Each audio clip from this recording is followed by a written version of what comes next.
I sit at my parents' dining table, spine straight as a ruler, watching Tessa wave her hands dramatically while describing her latest promotion.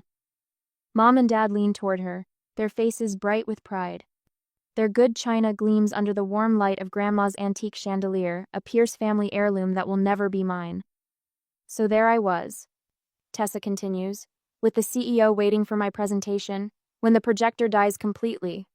Dad chuckles. Let me guess, you handled it like a pro. Obviously, Tessa smirks, tossing her perfectly highlighted hair. I had backup slides printed. The old man nearly offered me his job on the spot. Mom reaches across the table to squeeze Tessa's hand. Always prepared, that's my girl. I glance at Eli, who offers a subtle smile of support across the table. His photographer's eyes miss nothing, not even the way my hands tremble slightly as I reach for my water glass. Dessert time, Mom announces, rising from her chair. And Auden, for heaven's sake, relax a little. You look like you're at a job interview instead of Thanksgiving dinner. My cheeks burn. Sorry, I mutter, though I'm not sure what I'm apologizing for. After pumpkin pie, Mom disappears into the living room and returns with a stack of leather-bound photo albums. My stomach tightens. This familiar ritual, the parading of Pierce family memories, always leaves me feeling more like an observer than a participant. I thought Eli might enjoy seeing these, Mom says, voice lilting with false casualness, especially with the wedding coming up. That would be great, Mrs. Pierce. Eli responds with professional charm, though his hand finds mine under the table and squeezes. The albums open to reveal the perfect American family summer vacations, Christmas mornings, birthday parties, each page meticulously arranged, each photo a testament to the Pierce family legacy. I appear somewhere around page 10, a solemn-faced child with untamable curls standing slightly apart from the others. Dad offers commentary, while Tessa interjects with inside jokes that make my parents laugh. I watch Eli's face as he examines each photo with the careful attention he brings to his professional work. His brow furrows almost imperceptibly. When Mom steps into the kitchen for coffee, Eli's fingers tighten around mine. He leans close, his voice barely audible. Auden, these photos are edited. Your face, it's been copied and pasted across different backgrounds. The dessert fork slips from my fingers, clattering against fine china. Everyone turns. Butterfingers. I manage, but my mind reels. The evening rewinds and flashes, Mom frowning at my hair before dinner. You never could keep those curls under control. Tessa arriving with an expensive bottle of wine that Mom and Dad recognized immediately. Their appreciation punctuated with references to a vineyard tour I wasn't invited on. The familiar holiday choreography that positions me as an accessory, rather than family. Dad clears his throat. Eli, photographers always overthink images. It's probably just the film quality back then. Mom quickly closes the album. These old photos aren't worth fussing over. Speaking of the wedding, have you two finalized the venue? No, I say, my voice steadier than I feel. My heart pounds against my ribs, but something inside me hardens. I want to see those photos again. Tessa jumps in, her smile too bright. Actually, I've been meaning to ask about your color scheme. I need to know what shade to shop for. I don't look at my sister. No, I want to look at these again. The room falls silent. Mom and Dad exchange a glance I've seen 1,000 times but never been able to interpret.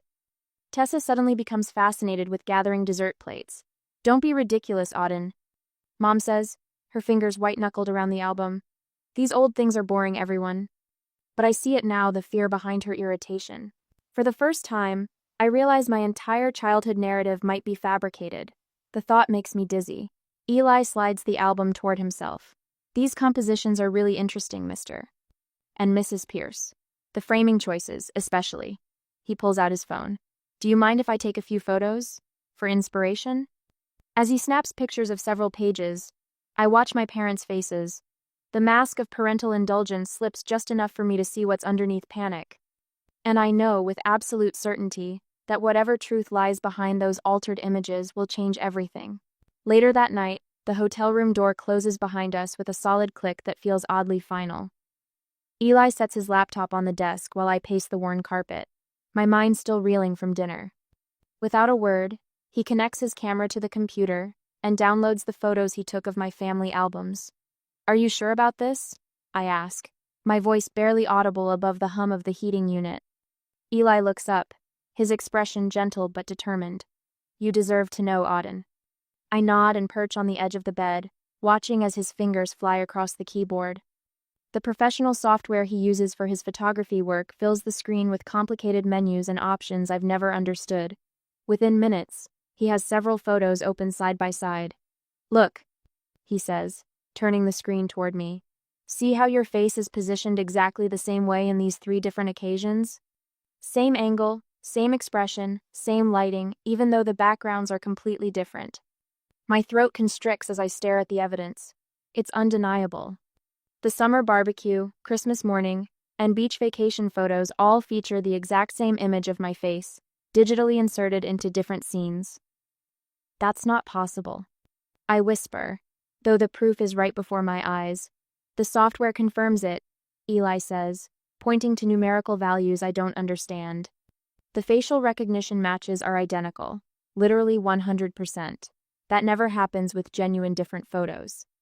I sit heavily on the bed, my breath coming in shallow gasps, as buried memories begin pushing toward the surface of my consciousness. A woman speaking words I couldn't understand. Someone telling me to forget what? There's more, Eli says, his voice tight. This vacation photo? The shadows don't match. See how your shadow falls at a different angle than everyone else's? And the EXIF data? He pauses, clicking through menus, shows different timestamps for parts of the same image. The room spins slightly. I grab the edge of the mattress to steady myself. We need to talk to them, I say finally, surprising myself with how steady my voice sounds. Morning comes too quickly. We sit in our rental car outside the Pierce family home, neither of us moving to open the doors. Through the living room window, I can see Mom Meredith arranging flowers, a normal Sunday morning activity that now seems like a performance. Ready? Eli asks, reaching for my hand. No, I answer honestly, but let's go anyway. The atmosphere in the house is charged the moment we enter. Dad Douglas stands with his arms crossed by the fireplace, as if he's been waiting for us. Meredith perches primly on the edge of the sofa, her back rigid, while Tessa hovers near the doorway, eyes darting between us all. What's this about? Douglas asks, though his tone suggests he already knows. I take a deep breath. The photos in the albums, they're edited. My face was added afterward. That's ridiculous, Meredith says immediately, but her knuckles turn white where they grip her knees. We have proof, Eli says quietly, opening his laptop. Facial recognition software confirms it. The same exact image of Auden appears across multiple photos that supposedly span years. Maybe there was some touching up, Douglas admits reluctantly. Professional photographers do it all the time. Meredith nods quickly. We were just trying to make you feel included, dear. You were always running off when we tried to take family pictures. I was difficult to photograph? I ask, my voice rising. Or I wasn't there. The silence that follows is deafening. I want to see my birth certificate, I say firmly. And any adoption documentation you have. Tessa gasps. Douglas and Meredith exchange glances. This is getting out of hand, Douglas says, his voice hardening. We've given you everything, Auden. A good home, education, opportunities. We gave you everything. Meredith suddenly snaps, her composed facade cracking. She stands, hands trembling. Everything. And this is how you repay us? Her outburst confirms what I already suspect. If you pursue this nonsense, Douglas says, stepping closer, we'll have no choice but to reconsider our financial support. Your position at Mitchell & Barnes was a favor to me, remember? The threat hangs in the air between us. My job, my security, everything could vanish. I look at him, this man I've called father for 26 years, and see a stranger. We should go, Eli murmurs, guiding me toward the door. Later that afternoon, my phone rings. Tessa's name flashes on the screen. Please, Auden, she says when I answer, her voice thick with tears. Just leave the past alone. Mom's a wreck. Dad's talking about changing their will. Can't we just go back to normal? For the family? For the family. The words echo strangely in my head as fragmented memories surface a woman speaking Serbian, telling me to be brave. Someone, Meredith, instructing me to forget your real mom. After I hang up, panic sets in. I have no birth certificate that I've ever seen. No baby photos before age 4. No memories that align with their carefully constructed narratives. Who am I without the Pierce identity? What happens if I pull this thread and everything unravels? That evening, Eli's voice breaks through my spiraling thoughts. Found something, he says, pointing to his laptop screen. The metadata on these digital copies shows when the manipulations were done, all between 1997 and 1998. I stare at the dates, a small vindication that steadies me. As we drive back to our hotel that night, I wonder, do I have the right to unravel this family, however false it might be, when they did provide me a home for 26 years? Would you pursue the painful truth, or accept the comfortable fiction you've lived with all your life? A day later, the phone rings at exactly 9:17 a.m. My boss Carol's voice carries through the receiver with a careful neutrality that instantly raises my guard. Auden, I received a concerning call from your father this morning. My stomach plummets. I grip the edge of my desk until my knuckles turn white. What did he say? He mentioned you might be experiencing some difficulties. A mental health episode, he called it. Carol pauses. He suggested you might need family intervention. The walls of my cubicle seem to close in. Douglas, reaching into the one space I've carved out for myself, separate from the Pierce family legacy. I'm fine. I manage, though my voice sounds thin even to my own ears. There's been a family disagreement, that's all. If you need time off. I don't. The words come out sharper than intended. Thank you for your concern, but I'm perfectly capable of doing my job. After hanging up, I check my phone. 3 missed calls from Tessa, 2 from Mom. I ignore them all, typing furiously instead to Eli.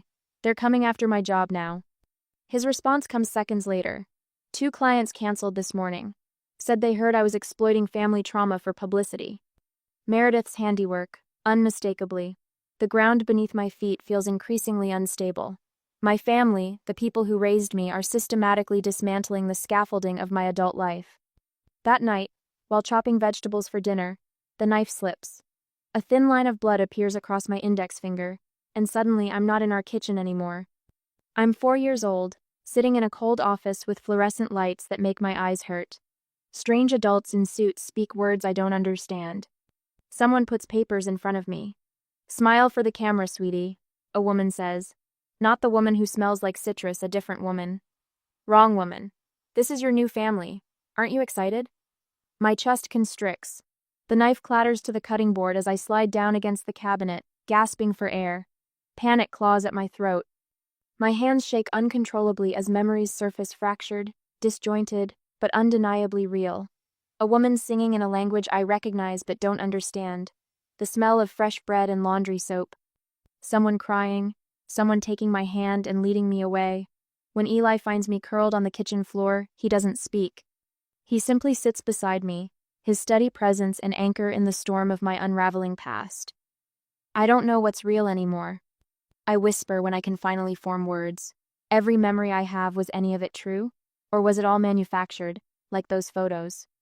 In days to come, sleep becomes my enemy. Each night brings nightmares of being taken from someone whose face I can't quite see. I wake, gasping, drenched in sweat, reaching for something, someone forever beyond my grasp. I begin documenting everything in a digital journal, fragmented memories, recurring dreams, physical evidence. The inconsistencies in my childhood story grow more glaring with each entry. School records beginning abruptly in 1st grade, no baby book, no birth certificate I've ever seen. The strange accent I apparently had that needed correction with speech therapy. One Saturday morning, a knock at our apartment door startles me from my cataloging. Mrs.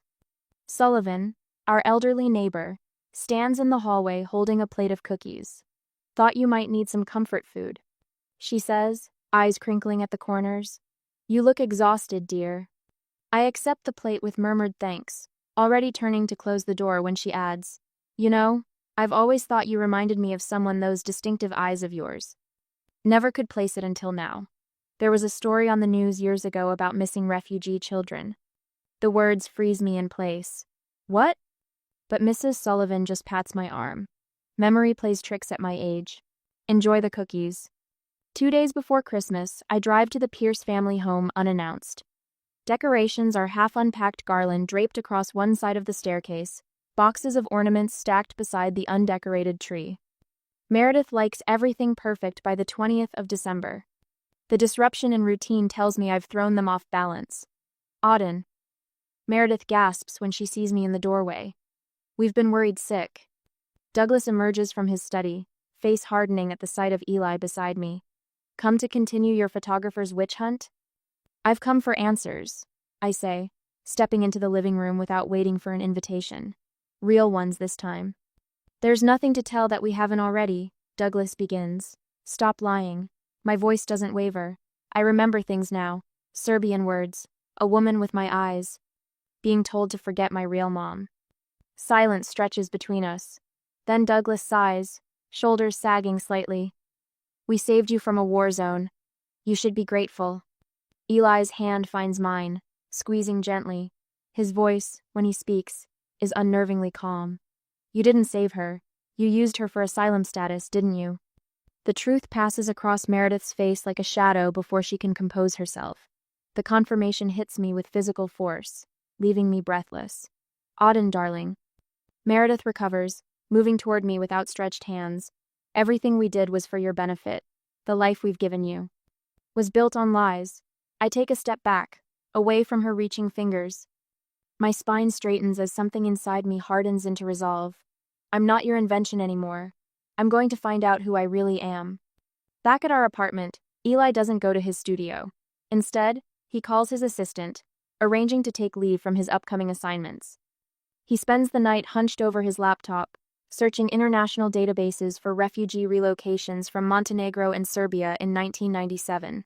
There's a pattern, he murmurs as dawn breaks, showing me records of children officially listed as accompanying family members on immigration documents. Many with incomplete documentation due to wartime circumstances. My phone buzzes constantly with messages from the Pierces. Meredith's pleas for understanding. Douglas's thinly veiled threats about inheritance. Tessa's tearful voice messages asking what she did wrong. I stop responding, channeling all my energy into the search instead. A week after Christmas, I make the call. My hands are steady as I dial. 911. What's your emergency?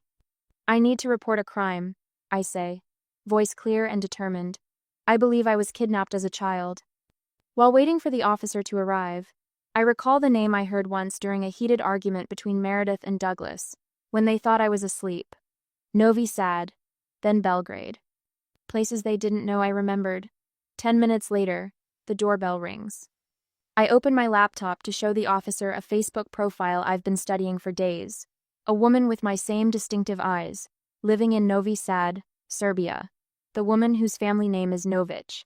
My mother. The next day, I spread the documents across Officer Marshall's desk methodically, like arranging puzzle pieces that might finally reveal the picture of my life. My hands no longer shake, determination has steadied them. These are the edited photos my fiancé discovered. I explain, pointing to the printouts where Eli has highlighted identical facial positions across supposedly different years. Notice how my expression never changes? Same pixels, different backgrounds. Officer Marshall leans forward, squinting through reading glasses. His skepticism is palpable in the fluorescent-lit police station, but I've anticipated this. Eli sits beside me, his photographer's instincts on high alert. And these timestamp discrepancies? Marshall asks, tapping one photo. The metadata shows editing dates from 1997 to 1998, when I was supposedly 4 years old. Why would anyone need to manipulate a child's normal photos unless they were creating a false history? I pull out the journal where I've documented everything, the Serbian words that surface in my dreams, the memory fragments of a woman singing lullabies that don't match Meredith's voice, the absence of any documentation before age 4. Marshall's expression shifts subtly as I demonstrate the facial recognition software results on Eli's laptop. The professional detachment in his eyes gives way to genuine concern. There's no record of my adoption, I continue. No birth certificate I've ever seen. When I mentioned Novi Sad yesterday, a place name I shouldn't know, my mother, Meredith, dropped a glass. Officer Marshall, I believe I was taken during the Balkan conflicts. Marshall reaches for his phone. I'm calling Detective Miller. She specializes in missing persons and international cases. Before he finishes dialing, the station door swings open.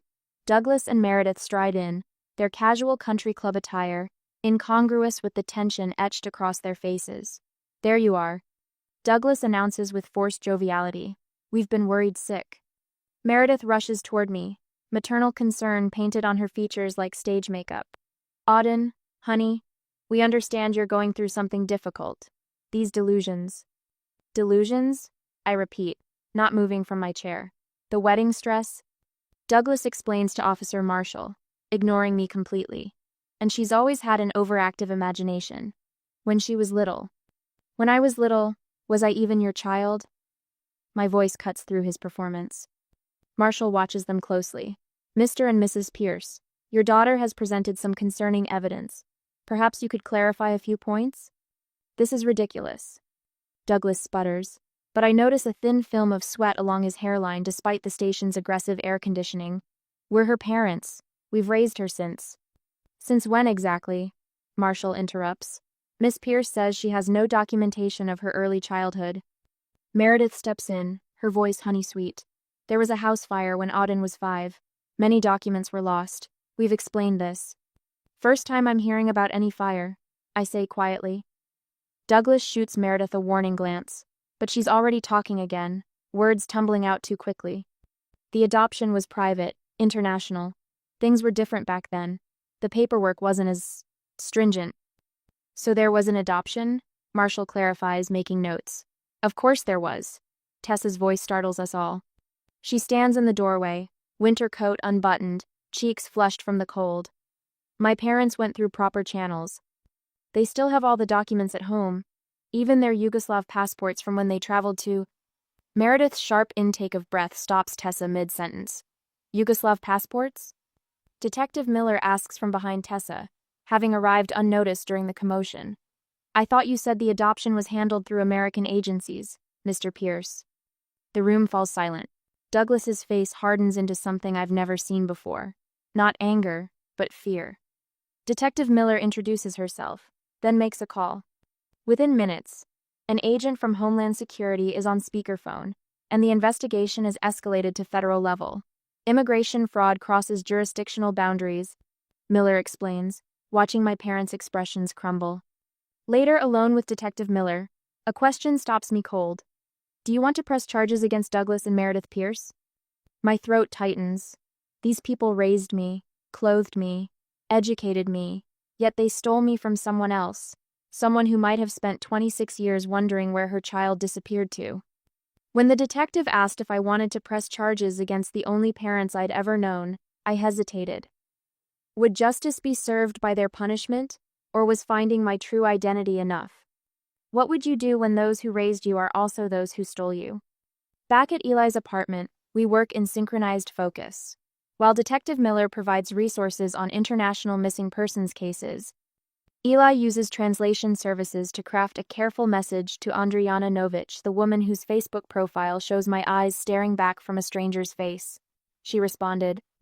Eli announces at 2 a.m., voice cracking with exhaustion.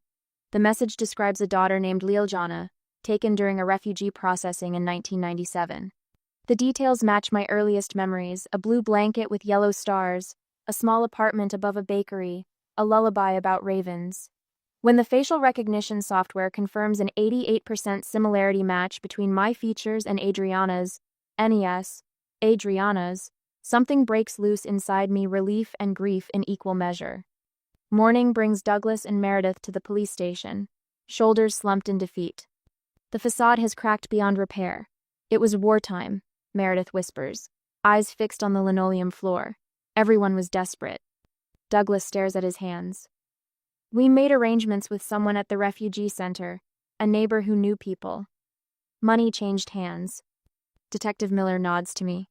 We've arranged a video call with Andriana Novic. She's still in Serbia. She pauses, watching me carefully. Are you ready to meet your mother? I look at Eli, whose steady presence has anchored me through this storm, then back to Miller. Yes, I say, surprised by the calmness in my voice. I'm ready. I watch my parents stride into the lawyer's office, their movements crisp with practiced confidence. The family attorney, Mr. Winters, follows behind them, his leather briefcase gleaming under the fluorescent lights. My stomach clenches as they take seats across from me. Mom's hands tremble slightly as she folds them in her lap. It's the first crack in her perfect facade I've ever witnessed. Dad clears his throat, his pleading tone so uncharacteristic it momentarily throws me off balance. Auden, sweetheart, he begins, voice gentle in a way I've never heard before. We've had our differences, but we're still family. Mr. Winters slides a document across the polished conference table. The Pierces are prepared to offer a generous settlement if you're willing to put this unfortunate misunderstanding behind you. I scan the numbers without really seeing them. The figure is substantial enough to buy a house, start a business, secure a future. Mom leans forward, her perfume washing over me in a familiar cloud. Your wedding, she whispers. We could have it at the Lakeside Country Club. Everything you've dreamed of, Auden. Everything you deserve. My phone buzzes. Tessa's name flashes on the screen. I answer despite myself. You're destroying this family out of spite. She snaps without greeting. Is that what you want? To tear apart everything we've built because you never felt special enough? I end the call and turn to my parents. I'll think about it. I lie, buying time. Later that night, I sit before my laptop in the hotel room, heart hammering against my ribs. Eli stands behind me, his hand warm on my shoulder as the video call connects. The screen fills with the face of a woman I've seen only in Facebook photos until now. Andrijanovich's eyes, my eyes, stare back at me, wide with anticipation. I have something to show you, she says in accented English, her voice triggering something deep in my memory. She holds up a faded poster, edges worn and creased from years of handling. A child's face stares back at me, my face, round-cheeked with those distinctive eyes, beneath a headline in Serbian and English. Missing. Ljiljana, Adriana says softly. The name crashes through me like a wave breaking against stone. Memories cascade through the cracks, the scent of citrus and cinnamon in a small kitchen, lullabies sung in a language I no longer speak, sunlight streaming through thin curtains in a modest apartment. That's me, I whisper, the truth of it settling into my bones. Yes, she confirms, tears streaming down her face. My Ljiljana. A knock at the door announces my parents' arrival. They enter cautiously, eyes darting between the screen and my face. We gave you everything, Mom Meredith says, voice cracking. I stand, drawing strength from Eli's presence behind me, from Adriana's watchful gaze on the screen. You didn't give me everything. I say, my voice steady and clear.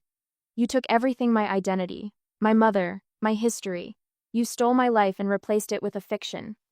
4 days later, I sit beside Andrijana in a sterile meeting room at the Federal Immigration Office. American flags stand in the corners. Official portraits line the walls. The table between us holds a stack of documents, evidence of a life interrupted, of international fraud spanning decades. Andriana places an original birth certificate on the table. Ljiljana, she says, pointing to the name. Born in Belgrade, 1994. But shortly after we moved to Novi Sad. The Pierces sit across from us, their lawyer now flanked by their own attorney. Meredith collapses into her chair when the federal agent enters, while Douglas stands straighter, his jaw clenched. We saved her, he insists, gesturing toward me. There was a war. Children were dying. We gave her a better life. The agent, a woman with iron gray hair and piercing eyes, doesn't flinch. What you gave her was a stolen identity. What you took from her was her mother, her culture, her citizenship. She lays out documents one by one. Immigration fraud, falsified federal documents, international abduction. Douglas pales as she continues. These are serious federal offenses, Mr. Pierce. We're looking at citizenship revocation and deportation proceedings. I feel strangely calm, watching the people who raised me crumble before my eyes. I am no longer the confused daughter seeking approval, but a composed witness to justice unfolding. Eli stands quietly in the corner, his camera capturing the moment, evidence becoming history, truth finally exposed to light. You claimed refugee status based on a child who was not legally yours? The agent states flatly. You provided falsified documents to federal agencies. The deportation process will begin immediately, with hearings scheduled within 6 months. Meredith begins to sob quietly. Douglas puts his arm around her, his eyes fixed on me with an expression I can't read, regret perhaps, or simply calculation of losses. What about Tessa? I ask, thinking of my sister for the first time in hours. The agent flips through her file. Miss Tessa Pierce's citizenship status remains under investigation. As an adult born to non-citizens who obtained status fraudulently, her case presents complications. Quote, later that week, I stand in the attic of what was once my home, boxing the few belongings I want to keep. In a dusty corner, behind Christmas decorations and old tax returns, I find a small cloth doll. Its dress is faded but still colorful, with words embroidered along the hem in careful stitches. I trace the Serbian letters with my fingertip, understanding nothing but feeling everything. This small piece of fabric connects me to a past I'm only beginning to reclaim, a heritage stolen and now found again. I tuck the doll carefully into my bag, a bridge between who I was and who I might become. Almost a year later, I stand beside Miss Rosario, our immigration attorney, my spine relaxed for the first time in months as we review Adriana's family reunification paperwork. The fluorescent lights of the government office no longer seem harsh, just practical. They've expedited her case.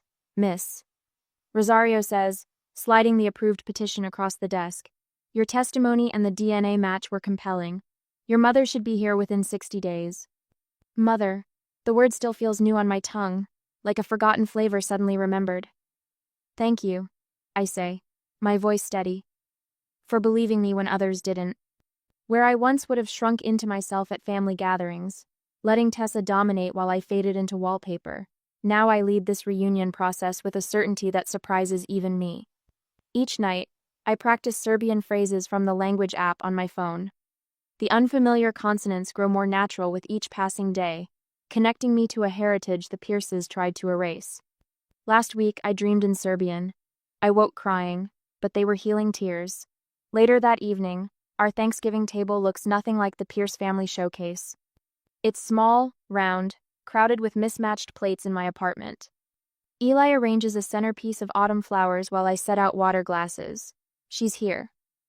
Eli calls from the window, and my heart pounds as I open the door. Andrijana, my mother, stands in the hallway, clutching a worn leather photo album. Her eyes, my eyes, crinkle at the corners when she smiles. Dobro došla, I say, the welcome feeling right in my mouth. We sit together after dinner, the album open between us. These photos aren't digitally perfect like the Pierce albums. Some are creased, others faded, but every image is authentic. 4-year-old me riding a tricycle. Toddler me with chocolate birthday cake smeared across my face. Infant me asleep in Andriana's arms. This was our apartment in Novi Sad, Adriana says, pointing to a sunny balcony where potted geraniums bloom. You love to help water the flowers. Eli watches us, his photographer's eye capturing candid moments on his camera. When Adriana asks about our wedding plans, I answer naturally. I'm Auden, I tell her, born Yiljana. Both are true now. The evening of our engagement party arrives with spring sunshine. Our small backyard fills with friends, fairy lights strung overhead as dusk approaches. Andrijana arrives carrying a tray of pastries, the sugar dusting her fingers. Kifle, she says, setting them on the table. With walnuts and apricot, the bakery where I work let me use their kitchen. The scent hits me with the force of memory, sweet, buttery, foreign yet familiar. The smell reminds me of home even though there was a war, she says, her accent wrapping around the words. Her eyes meet mine across the table. Now I have home again. A week later, I stand at the mailbox, a stack of wedding invitations in my hands. The first envelope already journeys to Andrijana's apartment across town. Inside each cream-colored card, our names are printed in dual languages, English on one side, Serbian on the other. The translation feels right, a bridge between worlds rather than a division. My phone buzzes with a text message from Tessa. Can we talk, please? I slide the phone back into my pocket without answering. Not yet. Maybe someday. On my desk at home sits a brochure for international adoption advocacy. The organization helps families separated by war and immigration battles. They've asked me to speak at their fundraiser next month. Another bridge to build. The final invitation remains in my hand, addressed but unsealed. The Pierces. My fingers trace the embossed lettering as questions rise in my mind. As I seal the envelopes for our wedding invitations, I wonder about forgiveness. Is there room in a rebuilt life for those who once tore it down? Or is it wiser to close certain chapters completely? What would you do? Extend an olive branch, or protect the peace you finally found. I drop the last envelope into the mailbox. Whatever comes next, I face it as both Auden and Liljana whole at last.